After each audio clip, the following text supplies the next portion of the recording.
John McMullen at this time. We'll bring him into the conversation in just a minute. PT, you had Flyers shaking the lines up tonight again? Or tomorrow? Yes, MG. Based on what they did in practice, it looks like they're going to make some changes about the Flyers lines. Schultz is going to be in, McDonald will be out, and then the way the four lines are going to go, Dave Haxall just trying to find whatever he can to switch things up. The new D pairings will be Gostisbehere and Schultz, Mark Streit and Is that who Provorov. Gostisbehere played with last year? Gostisbehere had a success with Manning last year. So Gostisbehere and Schultz, Mark Streit and Provorov, Manning and Gudis will be the defensemen. And then on the four lines of the offense, then Claude Giroux will center Shen and Simmons. Sean Couturier centers Konechny and Voracek. Remember, Konechny and Voracek have been on the top line last night. Belmar's still in there, but he's on the third line, centering Matt Reed and Roman Lyubimov. And then Boyd Gordon back in, Chris Vandevelde and Dale Weiss on that fourth line. So Nick Cousins scores a goal last night, and then he's going to probably be a healthy scratch. All right, Doug Peterson spoke today as the Eagles get ready for the Dallas Cowboys. A couple of injuries. We'll start off with Bennie Logan, John, out for the game. He said he's actually doing better, but he'll be out for the game tonight, which means, or Sunday night, which means more of Bo Allen. But Taylor Hart, who they brought in, he's got an ankle injury as well. So, but he did kind of go in depth a little bit about how having the defensive tackle depth, they don't think the Logan injury will be as big as maybe some, but do you concur? No, I think it's bigger this week, and I talked about it dating back before the Vikings game. Because back then I reported he was going to miss the Cowboys game, and so this was expected. The Eagles kind of knew it. That was the reason when Ron Brooks went down with his quad tear that they went with a defensive tackle and brought Taylor Hart back, as you mentioned, because they knew they were going to need the extra body. He hurt his ankle in practice on Thursday, but Doug thinks he's going to be able to play. It's an issue because the Cowboys are the best running team in football, and Bennie Logan is your best run defender up front in that front four, and he's a really, really good one. So even though it didn't show up last week, and I didn't expect it to against the Vikings because they do not run the football well, obviously with Adrian Peterson out, and Bo was fine, and he actually played pretty well. I think it's a much tougher matchup, and it's a much bigger deal this week, and it's going to affect the Eagles. I don't think there's any question about it. Yeah, because Logan, he had a pretty good game against this Dallas team in the last couple of years that Bennie has been in the league. So we'll see how they end up going about it. And you know that Dallas is probably going to go right after Allen, right? I mean, you expect to see them kind of run the ball between the tackles a whole bunch on Sunday night? Well, I think Dallas has the mentality that they just want to do what they want to do. They're not going to look at your personnel because they think they're the best running team in football, and they're just going to run with what they're comfortable with. And to a large extent, I think that's the way they should look at it because, it's about when you're number one in the NFL at something, you generally do it very well, and they certainly do. So I don't know how much their philosophy is going to change. And Bo is the strength of his game is stuffing the run, where he is not nearly as good as obviously getting that interior push on the pass rush, and that could have huge effects when the Cowboys go to play action off that run, where you're not getting the interior push you would normally get with Bennie Logan in the game. So it could hurt the Eagles on a number of levels. But, we talk about it all the time. You can go around to every single team in this league at this time of the year, and everybody's missing key players, and you just got to deal with it. And last week, the Eagles dealt with it very well, and Bo played a really good game against the Vikings.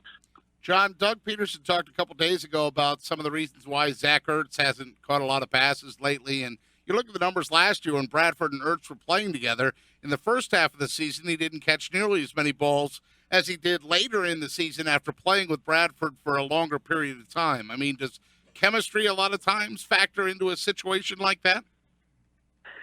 It can, but I think people are overreaching with the why Zach isn't involved in the passing game. I don't think anybody's been involved in the passing game all that much, maybe with the exception of Jordan Matthews a little bit, and that's because the Eagles haven't thrown it well since Lane Johnson left the lineup. I think it has more to do with the pass protection. And no matter who you want to point to, they're not getting a lot of touches. So I think until they solve that problem, that's going to continue, not only with Zach Ertz, but with every other eligible receiver the Eagles have. But, you know, when people look at Carson Wentz and they want to criticize him for not getting Zach the ball, I think you also have to, you know, take a step back and imagine if Sam Bradford was the quarterback of this team and there was a similar situation with Lane suspended and Vaitai, plays like last week against the Vikings where the snap is dropped and he gathers himself, rolls out, finds Darren Sproul by extending the play, you don't have that. So there are things that Carson brings to this offense where it can make up for the lack of pass protection, can make up for the lack of explosiveness and separation for the wide receivers. So I think the reality is the Eagles are going to struggle offensively for a number of reasons. Most notably, the two I just mentioned, the pass protection and the fact that the receivers aren't very good. And it's not because they're not getting the ball to Zach Ertz. It's because there's not enough playmakers on this team, and there's not enough blockers. Well, how about the rushing game then? Going into the game, does Doug know how many carries and how they're going to be split, or does he just let the flow of the game determine that? Well, I think it's been crossing your fingers and hoping Ryan Matthews sort of has that breakout game. That's how the Eagles have been approaching it to this point, with the exception of when he wasn't able to get a lot of reps because of the ankle injury. But now you have the fumbling issue on top of it, and the fact that he's put the ball on the ground in the fourth quarter in two of the last three games, even though it didn't matter all that much last week. So I think the mentality is to get Wendell Smallwood a few more touches here and there. But I think his issues are in other parts of the game, and the fact that he's not ready to pick up the blitz and pass protection, as most rookies aren't. And he's not the greatest receiver in the world, even though he's better than a lot of people assumed he would be coming into it. He's still not. He's certainly going to make you think about Danny Woodhead when he's healthy or somebody of that nature. So it's tough to get him on the field when he's sort of a one-trick pony. Yeah, Wendell Smallwood, maybe they think that he's a liability, I guess, in the blitz blocking. But Doug seemed to like him coming out of college, at least maybe with his receiving ability. Do you think that there's a way that they can work Smallwood in more without sacrificing, Carson Wentz being on his butt? Well, they're going to have to, if Ryan continues to struggle, I mean, they're going to have to find a way to get a better running game, and that would immediately point towards Smallwood because he seems to be the guy who has a little explosion in his legs, and he's looked good running the football. But that's, sooner or later, people are going to figure out in this league that when Wendell's on the field, the Eagles are giving him the football. They're going to run it, and they're going to give it to him. And that becomes a trend pretty quickly. And the only way you break that is if you use him in other ways, if you use him as a pass catcher, if you put him in on third down. But I'm not sure the Eagles feel comfortable enough to do that yet. Talking with John McMullen, 97.3 ESPN.com. And one of the things Doug was asked today was something about Dak Prescott and the movement. And he kind of said this about both of them. We have a guy like Carson who can move. We got a guy like Dak who can move. And that is something that could be a big factor in this game. Which quarterback can make more plays with their feet? And they're not making plays with their feet running. It's that they're getting and avoiding pressure.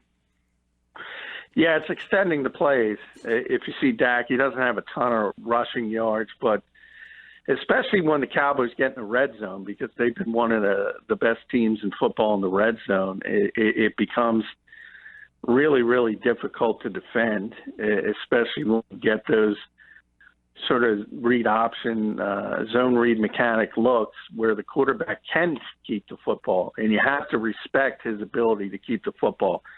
But certainly neither coach wants their quarterback running, and neither of these guys really is going to be the Russell Wilson type or Colin Kaepernick before his career went off the rails and, rushing for 800 yards or anything of that nature. But they can extend plays. You've seen it with Carson already. You saw it again last week.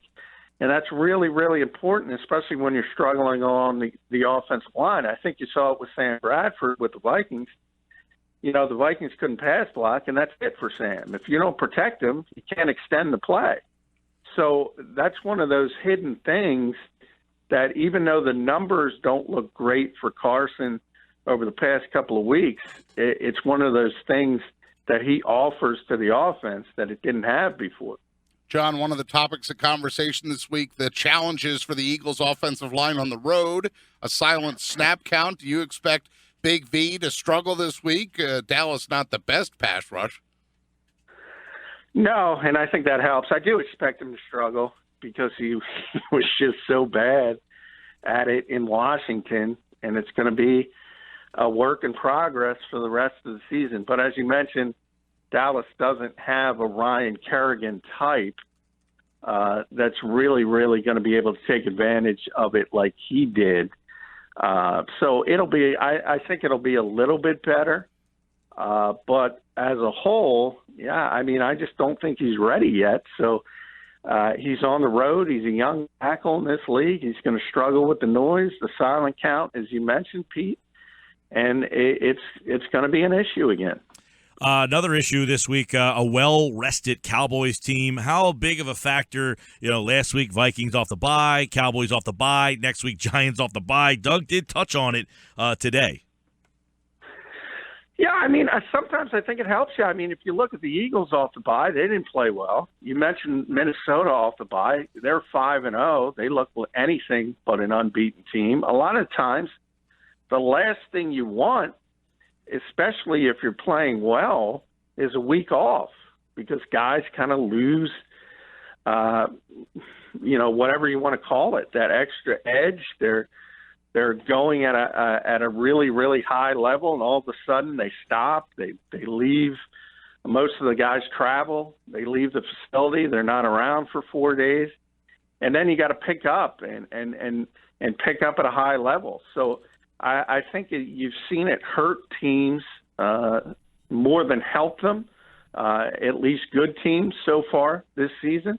And I think the Eagles hope that continues with the Cowboys, and we'll see. Andy Reid was great with his teams in the bye.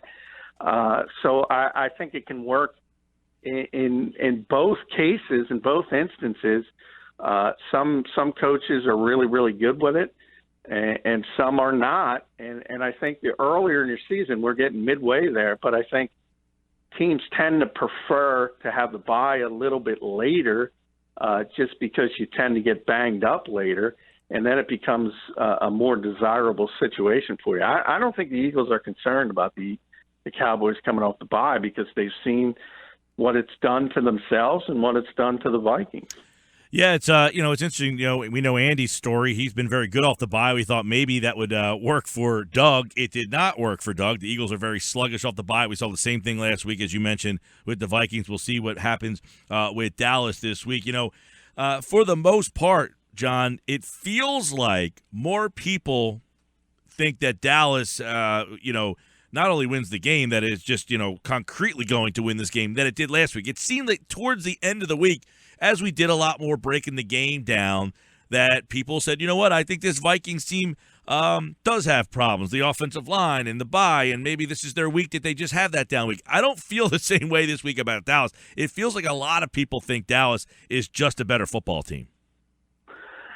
Yeah, and I'm in that camp. I think they are, but I think a lot of it one thing you can take out is we kind of talked about it at the end, as you mentioned, when they were playing the Vikings. The Vikings had not turned it over, and we mentioned you can't continue at that pace. You just can't do it. At some point, the mistakes are going to come, and that's just the nature of the NFL.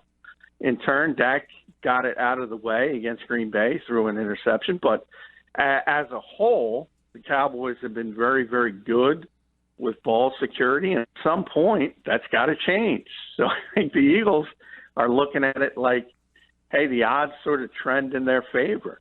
And the way they've been able to create turnovers and do things like that, I think they're going into this game and saying it's another good opportunity. If they could at least do a manageable job against that Cowboys running game, all of a sudden put Dak Prescott in some third and long situations, I think he's going to be susceptible for turning the football over. So I think that's Jim Schwartz's plan going in, and we'll see if they're able to execute. John, you don't hear too many times in a press conference in advance of a game that the head coach gets asked about the officiating crew. But Jerome Boger's name very prominent this week because he throws more flags. His crew throws more flags than any other officiating crew in the league, and he will have the game on Sunday night. Bizarre that Doug would be asked about that? I think a little bit. It is bizarre, and I think, I think people get caught up in that too much. I really do. And they start worrying about the officials. And the last thing coaches want to do is, impart to their players that you got to be worried about Jerome Boger. They don't want to do that. At the same time, all coaching staffs in this league are very, very well aware of the different crews, and they study how many penalties they call, and more than that, they study what penalties they call. And as Doug said, he'll let his coordinators know, and they'll pass that information on to the players and saying, hey, you got to be very careful. This crew calls a lot of holding, a lot of defensive pass interference, things of that nature. But the last thing you want to do is sort of put it in the mind of the players, sort of like Donald Trump in the presidential election saying it's rigged beforehand. You don't want to put that in your players' mind. So I think fans get more caught up into that, and even certain members of the media, and you can't worry about whether it's Jerome Boger or Ed Hockley, Gene Steratore. You got to go out and play. And I think that's how the Eagles handle it and most other NFL teams handle it. John, your pick for Sunday night? Well, I do think the Cowboys are a better team. And I do have them winning the game, very close game, 21-20. A lot of it has to do with playing at home, even though this has been a strange rivalry. And recently, the Eagles have played very well down there, not played as well up here against the Cowboys. I really look at the Vitae situation and being on the road versus being on the home. We've talked about it a lot. It really, really has an effect on young offensive linemen. And I think that might be the difference in the game because the Eagles are going to struggle, as they have since Lane Johnson has left the lineup, with consistency offensively. All right, that's Sunday night right here on 97.3. For more on this, John over at 97.3ESPN.com. For the national perspective on the NFL, check out todayspigskin.com and follow John on Twitter at JFMcMullen. John's back on Monday with the recap of Eagles and the Cowboys. Thanks, John. Hey, thank you, guys.